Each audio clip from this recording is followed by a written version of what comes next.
నమో తస్స భగవతో అరహతో సమ్మా సంబుద్ధస్స.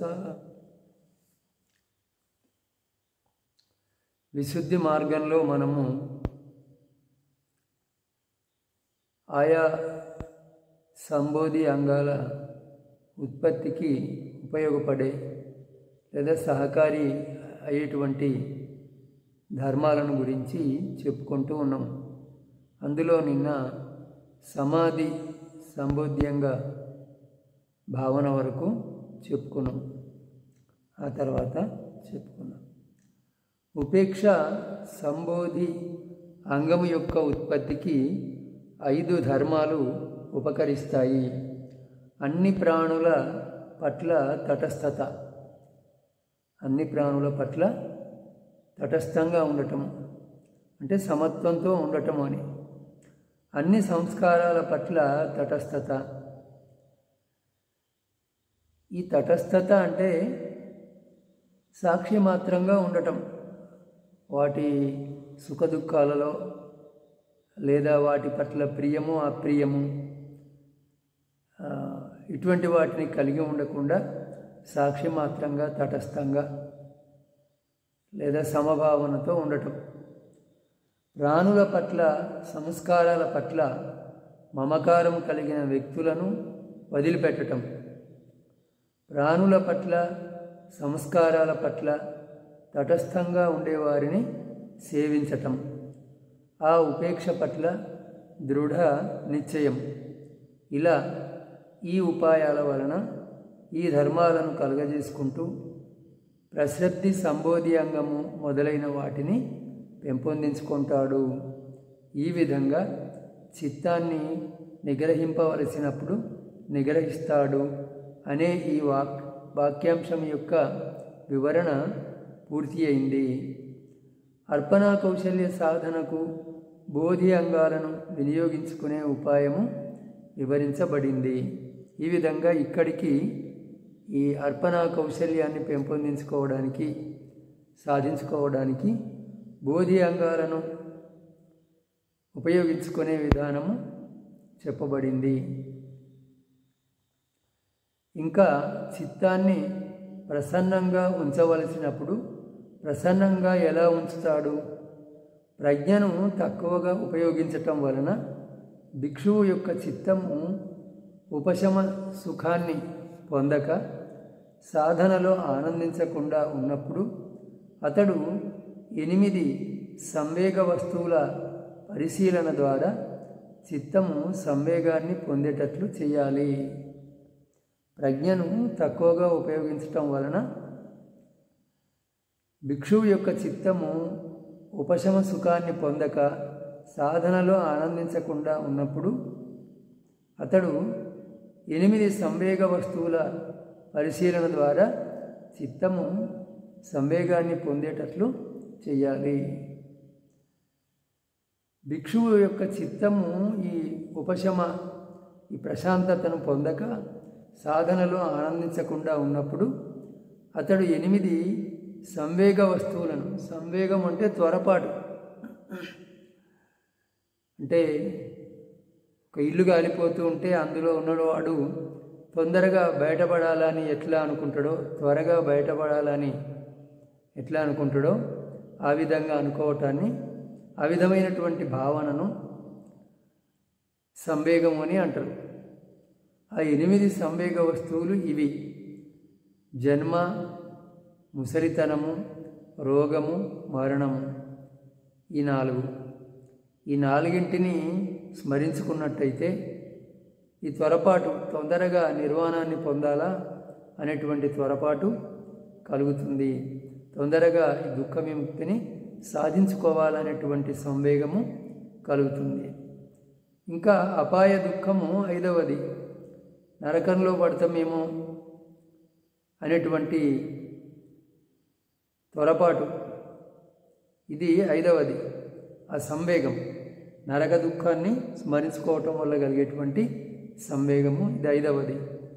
గడిచిన కాలంలో భవచక్రంలో పడినందువలన కలిగిన దుఃఖము, ఈ జన్మ ఎత్తిన తర్వాత మరి ఇక్కడ ఎంతో దుఃఖాన్నే అనుభవించవలసి వస్తూ ఉన్నది. ఇప్పుడే కాదు, గత కాలంలో కూడా లేదా గతించిన జన్మల్లో కూడా ఇట్లా ఎంతో దుఃఖాన్ని అనుభవించే ఉంటాము అని స్మరించుకోవటం వల్ల లేదా గుర్తు చేసుకోవటం వల్ల త్వరపాటు కలగడానికి అవకాశం ఉన్నది. రానున్న కాలంలో భవచక్రంలో పడటం వలన పొందబోయే దుఃఖము, భవిష్యత్తులో మళ్ళీ ఈ సంసార చక్రంలో పడి తిరుగుతూ ఉంటే, పుడుతూ చస్తూ ఉంటే ఎంత దుఃఖమో అనుభవించవలసి ఉంటుందో అని తలంచుకోవటం వలన కలిగేటువంటి సంవేగము, త్వరపాటు. ప్రస్తుత కాలంలో ఆహారాన్ని వెతుక్కోవటం వలన కలుగుతున్న దుఃఖము, అలాగే బుద్ధ ధర్మ సంఘాల స్మరణం వలన చిత్తంలో ప్రసన్నత కలుగుతుంది. ఈ విధంగా ఏ సమయంలో చిత్తాన్ని ప్రసన్నంగా ఉంచాలో ఆ సమయంలో చిత్తాన్ని ప్రసన్నంగా ఉంచుతాడు అనే వాక్యానికి ఇది వివరణము. ఇక బుద్ధ ధర్మ సంఘాల స్మరణం వలన ప్రసన్నత కలుగుతుంది. అంటే మొదట ప్రత్యవేక్షణ పరిశీలన వల్ల చిత్తంలో సంవేగము, త్వరపాటు కలుగుతుంది. ఆ తర్వాత ప్రశాంతత ఏర్పడడానికి బుద్ధ ధర్మ సంఘాల యొక్క స్మరణము చెప్పబడింది.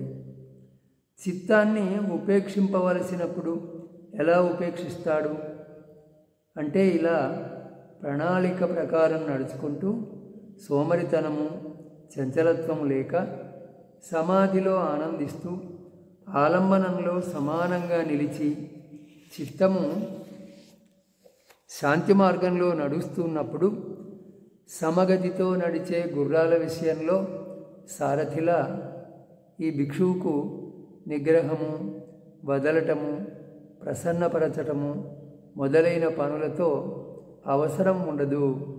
ఏ సమయంలో చిత్తాన్ని ఉపేక్షించాలో ఆ సమయంలో చిత్తాన్ని ఉపేక్షిస్తాడు అనే వాక్యానికి ఇది వివరణ. అంటే ఒక గుర్రపు బండికి కట్టబడిన గుర్రాలు అవి సమగతితో, అంటే అతి వేగంగా గాక అతి మెల్లగా గాక ఎట్లా పరిగెత్తాలో అట్లా పరిగెత్తినప్పుడు వాటిని మనం మళ్ళీ అదిలించే అవసరం ఏమీ ఉండదు. అదేవిధంగా చిత్తం ఏకాగ్రమై శాంతి మార్గంలో నడుస్తూ ఉన్నప్పుడు ఇక దాన్ని ఊరికే చూస్తూ ఉండాలి. మనం చేసేది ఏమీ ఉండదు. ఊరికే నడుస్తున్న గుర్రాలను, సమగతితో నడుస్తున్న గుర్రాలను అదిలించే పని ఉండనట్లే సమాధిని పొంది ప్రశాంతంగా ఉన్నటువంటి చిత్తాన్ని ఊరికే చూస్తూ ఉండాలి తప్ప అప్పుడు మనం ఏమీ చేసే పని లేదు. నిగ్రహం లేని వారిని విడవటము అనగా నిష్కామ్య మార్గముపై, అంటే నిర్వాణ మార్గముపై నడకను ఆరంభింపని వాడు, అనేక పనులలో నిమగ్నమై ఉండేవాడు, చంచల చిత్తుడు అయిన వానిని దూరము నుండే విడిచిపెట్టాలి. అటువంటి వాడి దగ్గరికి కూడా పోకూడదు అని.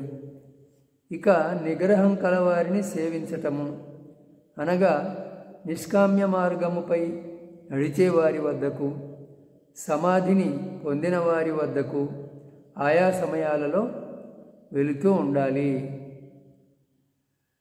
దాని యందు దృఢ నిశ్చయాన్ని కలిగి ఉండటము తద్ అధిముత్తత అనగా సమాధి పట్ల దృఢ నిశ్చయాన్ని కలిగి ఉండటము. ఈ అధిముక్తినే దృఢ నిశ్చయము అని అంటారు. కలిగి ఉండటము అనగా సమాధికి ప్రాముఖ్యతను ఇచ్చేవాడై, సమాధి పట్ల మొగ్గు గలవాడై, అపేక్ష కలవాడై, సమాధియే లక్ష్యంగా కలిగిన వాడై ఉండటము. 10 రకాలుగా ఉన్న ఇట్టి అర్పణా కౌశల్యాన్ని సంపాదించుకోవాలి. ఈ విధంగా అర్పణా కౌశల్యాన్ని సంపాదించటం వలన లభించిన నిమిత్తంలో అర్పణా సమాధి కలుగుతుంది. లభించిన నిమిత్తంలో అంటే అతను ఆ పృథ్వీ కసినాన్ని చేసుకొని దాని అందే మనసు నిలిపి మనసులో ప్రతిభాగ నిమిత్తాన్ని పొందుతాడు కదా, ఆ నిమిత్తంలో అర్పణ సమాధి కలుగుతుంది. ఈ మార్గంలో నడిచేవారికి ఒకవేళ ఆ అర్పణ కౌశల్యం కలగనప్పటికీ పండితులు అంటే విజ్ఞులు తెలిసినటువంటి వారు అందుకోసం ప్రయత్నిస్తూనే ఉండాలి, కానీ యోగాన్ని విడవకూడదు. ఇంకేమిలే ఎంత ప్రయత్నించినా ఏకాగ్రత రావటం లేదు, నా చేత కాదు అని అనుకోకూడదు. మళ్ళీ మళ్ళీ ప్రయత్నాన్ని చేస్తూనే ఉండాలి. ఎందుకనగా చక్కగా సమ్యక్ ప్రయత్నాన్ని చేయకుండా ఎవ్వరు కూడా ఏ కొంచెమైనా ఫలితాన్ని పొందటము సాధ్యం కాదు. అందువలన బుద్ధిమంతుడు చిత్త ప్రవృత్తి లక్షణాలను గ్రహించి పరిశీలించి సమతుల్యమైన ప్రయత్నంతో మరల చిత్తాన్ని యోగంలో ఉంచాలి. సోమరితనంలోకి ఎంతమాత్రమూ పోకుండా చిత్తాన్ని కాపాడుకోవాలి. ప్రయత్నంలో అత్యారంభాన్ని వదిలి సమతను పాటించాలి. సోమరితనం అంటే ఈ నిద్ర కునికిపాట్లలోకి పోకుండా చిత్తాన్ని కాపాడుకోవాలా.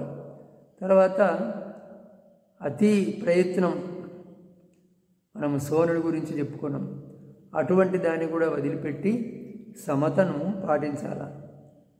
పరాగము, కమలదళము, సూత్రము, నౌక, తైలనాలికలలో తేనెటీగ మొదలైన వాటి ప్రవర్తన వర్ణితమైనట్లుగా ఆలస్య ఔద్ధత్య భావాల నుండి మనస్సును అన్ని విధాలా విడిపించి నిమిత్తం పైననే నిలపాలి. ఇక్కడ కొన్ని ఉపమానాలు చెప్పబడ్డాయి. అవే పరాగము, కమలదళం, సూత్రం, నౌక, ఇంకా తైలనాలిక, తేనెటీగ మొదలైనటువంటివి. వాటిల్లో వర్ణితమైన విధంగా ఈ ఆలస్యము, చంచలత్వం అంటే త్వరపాటు, ఈ రెండింటినీ వదిలిపెట్టాలి. ఆలస్యం అంటే సోమరితనం, ఈ రెండింటినీ వదిలిపెట్టి సమచిత్తంతో ధ్యానం చేసినట్టయితే బాగుంటుంది అనేది. ఈ పరాగము, కమలదళము, ఈ ఉపమానాల గురించి రేపు చెప్పుకుందాం. ఈరోజు ఇక్కడికి చాలు.